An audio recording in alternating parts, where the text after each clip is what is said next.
सास का डर। क्या बात है बहू, सोई नहीं? नींद नहीं आई क्या रात में?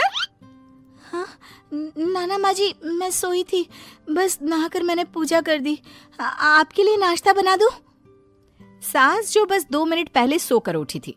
अरे नहीं नहीं, अभी इतनी जल्दी खाना? मैं जरा वॉशरूम जा रही हूँ। सास वॉशरूम से बाहर आती है कि बहू हाथ में चाय लेकर खड़ी होती है। माँ जी चाय। हाँ जरा मुंह तो पोंछ लूं। माँ जी ये लीजिए, मैं पोंछ देती हूँ। बहू जल्दी से अपने पल्लू से सास का मुंह पोंछ देती है। अरे बहू देख, इतना करने की कोई जरूरत नहीं है, मुझे आदत नहीं है इन सब चीजों की। तभी वहां बेटा आ जाता है। अरे रागिनी, क्या चल रहा है सास बहू के बीच?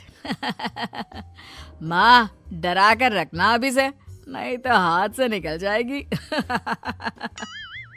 बेटा तो बेचारा मजाक कर रहा था, लेकिन रागिनी को बात दिल पर लग गई। नहीं नहीं, मैं कहीं नहीं निकलूंगी, जाऊंगी भी तो सासू माँ से पूछकर। वैसे आज ना माँ का जन्मदिन है, पर मैंने उन्हें विश तक नहीं किया। माँ जी आप बोलिए तो मैं विश कर दूं? नहीं तो कोई बात नहीं, मैं नहीं करती विश भी माँ को। अरे नहीं नहीं रागिनी, माँ है तेरी, कर दे विश। ठीक है, मैं ना विश करके आती हूँ, तब तक आप चाय पी लीजिए। सास चाय पीते पीते बेटे से कहती है, ये बहुएं ऐसे तो नहीं होती है। मैंने तो हमेशा सासों को बहुओं के नाम पर रोते ही देखा है, लेकिन मेरी बहू ये तो बहुत ही अच्छी है भाई। माँ ज्यादा खुश ना हो, हाथी के दांत खाने के कुछ और दिखाने के कुछ और होते हैं, समझी? हो सकता है आज चिपक चिपक कर तुझे खुश करे, कल को मौका मिलते ही। समझदार को इशारा ही काफी है। हाँ बेटा सही बोल रहा है तू, मैं ना इसको टाइट ही रखूंगी, कोई भरोसा नहीं होता ये बहू नाम के प्राणी का। बहू माँ को विश करके खुशी खुशी आती है, सोचती है कि सास के पास बैठूं। वो जैसे ही पास रखी चेयर पर बैठने जाती है कि सास जोर से चिल्लाती है, नीचे नीचे। क्या माँ जी? जमीन में बैठो, हमारे यहाँ सास की बराबरी में नहीं बैठा जाता, जमीन पर बिछा लो कुछ भी। बहू क्या करती, कभी सास को उस पर प्यार भी आता तो वो बेटी की बात को याद कर लेती, और उधर बहू को थोड़ा भी करने का मन करता तो पति की बात याद आती। काश मेरी शादी ही ना हुई होती। अरे कैसी बात कर रही हो, शादी नहीं होती तो मैं कहाँ से मिलता और तुम कहाँ से मिलती मुझे? वैसे ये ख्याल आया क्यों? क्या जिंदगी है, ऐसे नौकरों जैसी जी नहीं जा रही है मुझसे। सोच रही हूँ कुछ दिनों के लिए मायके ही चली जाती हूँ। हाँ जाओ, लेकिन माँ से पूछ कर जाना, ठीक है? ना मैं उनसे नहीं पूछूंगी, मना कर दिया तो। वैसे भी मैं अब कुछ दिन आराम करना चाहती हूँ। तभी सास वहां से निकल रही थी, जो अपने बेटे और बहू की बात सुन लेती है। देख रागिनी, माँ को तो तू जानती ही है, कैसी जल्लाद सी है। अरे नई नवेली बहू के साथ ऐसे करते हैं क्या जो वो तेरे साथ करती है? मैंने तो कितनी बार समझाने की कोशिश की कि मेरी बीवी को बख्श दो, लेकिन नहीं। माँ को हैरानी होती है कि आखिर ये उसी की औलाद है जो ऐसी राजनीति सास बहू के बीच खेल रहा है।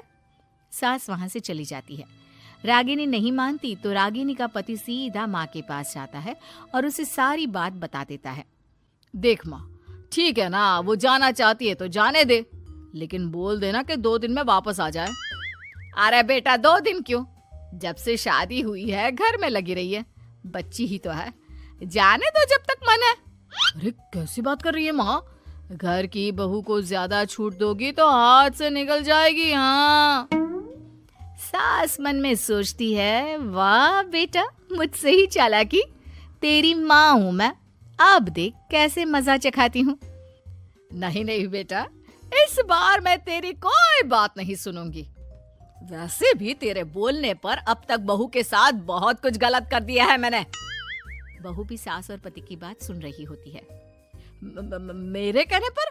वाह माँ वाह, मैंने तो तेरे भले के लिए कहा था और माँ वो नहीं रहेगी तो घर का काम तुझे करना पड़ेगा। सास है तू, भूल गई क्या? मुझे ये नहीं पता कि मैं सास हूँ या नहीं, पर तेरी माँ जरूर हूँ। याद है मुझे बहू मेरा कितना ख्याल रखा करती थी, लेकिन तेरे भड़काने पर मैंने मासूम बच्ची के साथ क्या क्या किया। और रहा सवाल काम का, तो कौन सा तेरे बचपन से वो पाल रही है तुझे? मैं ही तो खाना बनाती थी ना। तू ना घर की ज्यादा चिंता मत कर बेटा। बहू सास के पास आती है और मायके जाने के लिए पूछती है। हाँ हाँ जा बहू, और जितनी मर्जी उतना रह ले। मन भर जाए तो अपने घर वापस आ जाना, ठीक है? पास खड़े पति को न जाने क्या सोचता है। हाँ हाँ माँ आ जाएगी। तू तो ऐसे बोल रही है जैसे वो कभी आएगी ही नहीं।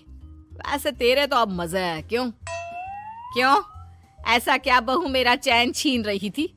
वैसे तुझे हो क्या गया है बेटा? तेरी बात तो मेरी समझ में ही नहीं आ रही। अरे जाना है तो तू भी चला जा बहू के साथ। नहीं नहीं, मैं अकेले ही जाऊंगी। मुझे नहीं चाहिए ये, बिल्कुल नहीं। मैं जा रही हूँ। देखा माँ कैसे बोल रही है ये। अरे जाने दे बेटा, कोई बात नहीं। अकेले जाने का मन है तो जाने दे। जा बेटी। वैसे भी इसके बोलने पर मैंने बड़े गलत व्यवहार किए तेरे साथ। मैं ना ऐसी सास नहीं हूँ। तू जा। मैं तो सोच रही थी कि तुझे भी आराम की जरूरत है, और इस घर में तो तू कभी चैन से रह ही नहीं पाएगी।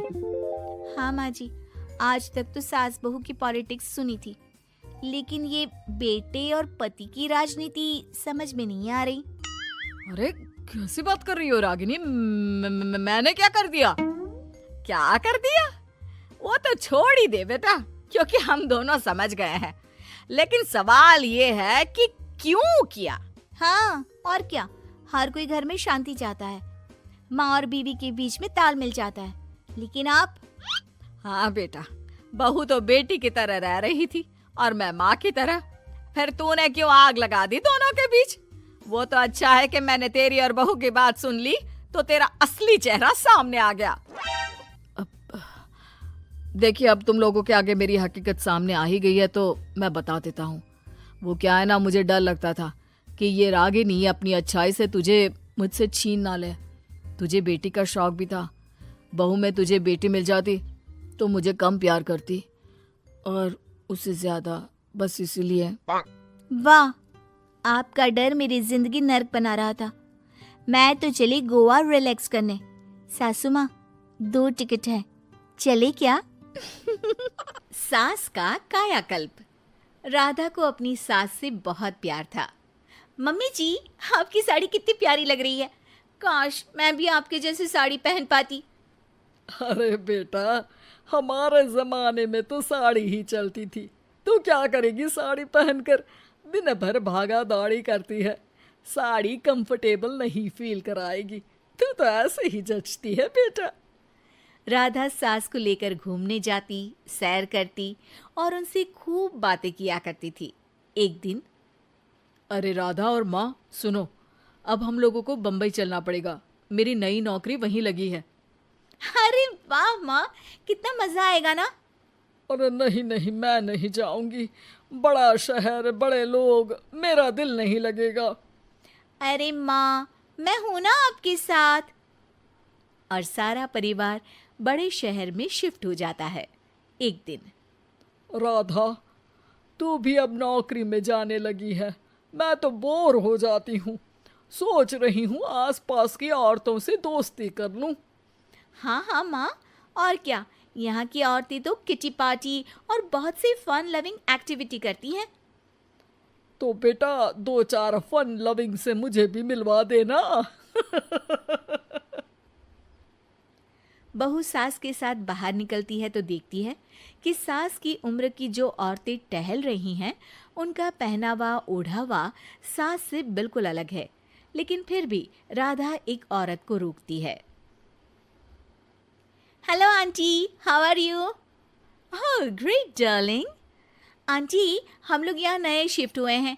ये मेरी मम्मी है। क्या ये कल से आप लोगों को ज्वाइन कर सकती हैं? वो औरत सास की तरफ बड़ी ही अजीब नजरों से देखती है, फिर कहती है, अब ठीक है, कल से भेजती ना। सास समझ जाती है कि उस औरत को वो ठीक नहीं लगी, लेकिन फिर भी वो कुछ नहीं बोलती। अगले दिन, अरे माँ, अच्छी सी साड़ी पहनकर तैयार होकर जाइए, आपको आपकी दोस्तों के पास जाना है ना। और नहीं नहीं, मैं सोच रही हूँ घर पर बैठकर टीवी देखूं। वैसे भी रामायण का नया एपिसोड आएगा। नहीं माँ, आप जाओ ना, लोगों से मिलो, बात करो, अच्छा लगेगा। ना चाहते हुए भी सास उन लोगों के पास जाती है, लेकिन सभी सास से बुरा व्यवहार करते हैं। सास मुंह लटकाकर घर आ जाती है। बहू समझ जाती है कि सास को कुछ हुआ है। वो रोज सास को पार्क में भेजती, लेकिन सास रोज मुंह लटकाकर वापस आ जाती। क्या हुआ माँ, आप बाहर जाकर खुश नहीं होती हैं? अरे बेटा, खुश तो हूँ, लेकिन क्या माँ? आपको तो लोगों से मिलना, बातें करना अच्छा लगता था। मैं देख रही हूँ कि आजकल आप बाहर से आती हैं तो परेशान सी दिखती हैं। सास कुछ नहीं कहती, अपने कमरे में चली जाती है। अगले दिन राधा चुपके से सास के पीछे पार्क में जाती है। हेलो, कैसे हैं आप लोग? एक औरत मुंह बनाकर साइड हो जाती है। सभी एक दूसरे से बात करती हैं, लेकिन राधा की सास साइड में चुपचाप अकेली बैठी रहती हैं। राधा घर आती है और सास के वापस आने का इंतजार करती है। सास मुंह लटकाकर घर आती है। अरे मम्मी जी, तब से इंतजार कर रही हूँ, जल्दी तैयार हो जाइए, मार्केट जाना है। राधा सास को लेकर बाजार जाती है और उन्हें कुछ मॉडर्न कपड़े दिलाती है। अगले दिन सास उन कपड़ों को पहनकर पार्क में जाती है। Oh my God, you are looking gorgeous. Beautiful top. कहाँ से लिया? हे, मेरे घर में कल किटी है, तुम जरूर आना। अजीब औरतें हो तुम लोग। मैं रोज आती थी, तब तो तुम लोग सीधे मुंह बात भी नहीं करती थी। आज इन कपड़ों को देखकर तुम मुझे घर बुला रही हो। लेकिन सुनो, अब मुझे तुम लोगों से कोई बात नहीं करनी और ना ही दोस्ती करनी है। अरे, तुम तो बुरा मान गई। वैसे दोस्ती नहीं करनी थी तो ये कायाकल्प क्यों किया? ये मेरी बहू ने किया है। मैं यहाँ सिर्फ ये देखने के लिए आई थी कि तुमको मुझसे समस्या है या मेरे कपड़ों से। कपड़े तो बदले जा सकते हैं। अच्छा चलो, जो भी हो, अब हम लोग तुम्हें अपने साथ रखने को तैयार हैं। लेकिन अब मुझे तुम लोग नहीं पसंद। ये बोलकर राधा की सास वहां से चली जाती है। वाह माँ जी, आज तो आपका चेहरा खिला खिला सा लग रहा है। लगता है आपकी सहेलियों ने आपको अपना लिया। हाँ, वो तो अपनाना ही था। दिखावे वाली जो है वो, मेरे कपड़े बदलते ही उनका दिल बदल गया। लेकिन आज मैं उन्हें मना कर आई। अरे क्यों माँ जी? क्योंकि उन लोगों को मुझसे नहीं, मेरे कपड़ों से दोस्ती करनी थी। वैसे मेरे पास तो तू है ना, मेरी प्यारी बहू। मुझे किसी की जरूरत नहीं है। अरे नहीं नहीं माँ जी, आप ऐसा क्यों सोच रही हैं? बेटा, ये गलत भी तो नहीं है। जैसा देश वैसा भेष। क्यों? ठीक है ना माँ, अब जब ये हम लोगों का देश है तो क्यों ना हम यहाँ का भेष अपना ले। हाँ हाँ जरूर, मैं तो तैयार हूँ। समय के साथ खुद को बदलने में कोई बुराई नहीं है, लेकिन कहीं नकल के चक्कर में बंदर ना दिखने लगूं। खैर, बहू लग जाती है सास की कायाकल्प। उम्मीद है कि आपको हमारी ये कहानी पसंद आई होगी। कृपया हमारे चैनल को सब्सक्राइब करें और सभी अपडेट्स के लिए बेल आइकन जरूर क्लिक करें। और हाँ, वीडियो लाइक और शेयर करना मत भूलिएगा। Bye bye.